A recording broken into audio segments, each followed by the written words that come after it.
Bonjour à toutes et à tous et bienvenue dans cette nouvelle séance de Good Morning Market. Nous sommes le jeudi 28 février, dernier jour du mois de février. Et justement, dans cette dernière séance du mois de février, eh bien, nous avons des marchés qui corrigent, qui perdent du terrain, ou plutôt qui consolident, qui commencent leur consolidation après avoir réalisé 8 semaines de hausse consécutives, notamment sur les marchés occidentaux. On a enfin une consolidation qui s'opère sous des niveaux de résistance clés. Disons-le, le principal des informations, des bonnes nouvelles sont déjà entamées, sont déjà dans les prix, sont déjà dans les cotations. Et forcément, les opérateurs veulent de nouveaux catalyseurs.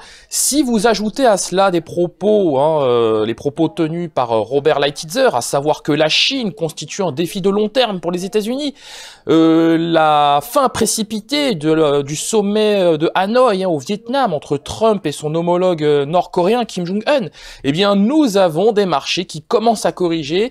Nous en parlions sur cette chaîne, YouTube, et dans cette émission, le Good Morning Market, ces derniers temps, une phase de consolidation attendue qui, de notre point de vue, ne devrait pas excéder 3,5 à 4% dans les prochaines séances. Passons tout de suite au calendrier économique de ce jeudi 28 février. Vous allez le voir, il est relativement chargé avec des statistiques très intéressantes dont on a pris connaissance cette nuit à 2 h du matin en Chine. L'indice PMI manufacturier ressorti à 49,2 au titre du mois de février. C'est un plus bas de 3 ans. Voilà, donc c'est un niveau inédit. Je le dis, inédit. N'ayons pas peur des mots. Niveau qu'on n'a pas vu depuis 2016, d'accord. Donc, ça nous ramène tout simplement. Donc, ça veut dire quoi? Ça veut dire qu'il y a un vrai ralentissement en Chine, qui est de plus en plus, qui était déjà patent. Mais là, l'ennui, c'est qu'on a un ralentissement qui s'installe dans la durée, qui n'est plus conjoncturel, mais qui a tendance à devenir structurel. Et ça, c'est un vrai problème. C'est un vrai problème, puisque le secteur manufacturier en Chine représente une partie tout à fait significative, alors j'ai pas les chiffres en tête, mais une partie significative du produit intérieur brut, tout simplement. Cette journée, on s'intéressera, en tout cas pour aujourd'hui, à l'indice d'inflation, donc l'indice des prix à la consommation plutôt, en Allemagne, 14 heures, statistique attendue en hausse de 1,5% en rythme annualisé, alors au titre du mois de février, donc par rapport à février 2018.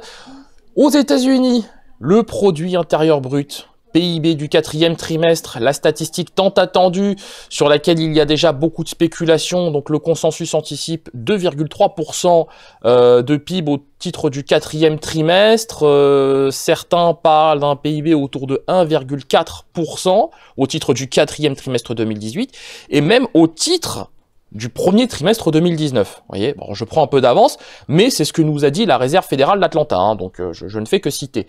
On prendra par ailleurs connaissance de l'indice PMI de Chicago, donc toujours au titre du mois de février, mais cette fois-ci ce sera à 15 h 45. Voilà, enchaînons avec les marchés. L'indice S&P 500, qui, voilà, sans grande surprise, consolide, en tout cas sur le niveau des 2785 points. Donc bon, on a du mal à anticiper une consolidation au-delà des 2780. Alors hier, on a vu le niveau des 2774. Bon, c'est un niveau qui reste raisonnable. On imagine mal l'indice S&P 500 revenir typiquement sur le niveau des 2740 points. Alors, consolidation, oui. Correction, oui. Maintenant, de là anticiper un retournement de la tendance, comme j'ai pu le lire ici et là, sur le niveau des 2740 ou encore sur le niveau des 2700 points, on n'en est pas là du tout. Ce n'est pas du tout ce dont il est question en ce moment sur les marchés financiers. Il s'agit là tout simplement d'une reprise de souffle, d'une consolidation, correction à court terme, mais consolidation à moyen long terme, qui se justifie tout simplement par l'attentisme des opérateurs autour de la thématique de la guerre commerciale sino-américaine. Je reviens rapidement sur les propos de Robert Lighthizer, mais qui tranche tout simplement avec les récents propos de Donald Trump, que nous tenait d'ailleurs Donald Trump, à savoir qu'il prévoit toujours d'ailleurs de rencontrer le président, son homologue chinois Xi Jinping, les avancées commerciales avec Li Hu. Donc bon, on a eu une salve d'informations positives, et c'est d'ailleurs ce qui a profité à l'indice, l'indice S&P 500, on a d'ailleurs profité puisqu'on est venu chercher quasiment le niveau des 2820 points, on est à peu de choses près. Donc là, pour l'instant, évidemment, simple consolidation et il est encore beaucoup trop tôt pour parler de retournement de tendance sur cet indice S&P 500. Passons maintenant à l'indice DAX 30. Même son de cloche, correction, alors un peu plus agressif par contre aujourd'hui sur le niveau des 11 400 points, donc l'indice DAX 30, pardonnez-moi, représenté en unité de temps 30 minutes, donc reprise technique, rebond technique sur le niveau des 11 400 points, donc vous voyez qu'on a déjà gagné quand même 50 points depuis les plus bas de la séance, aux portes de cette moyenne mobile à 21 périodes. En cas de franchissement de celle-ci, on pourrait bien retrouver le niveau des 11 480.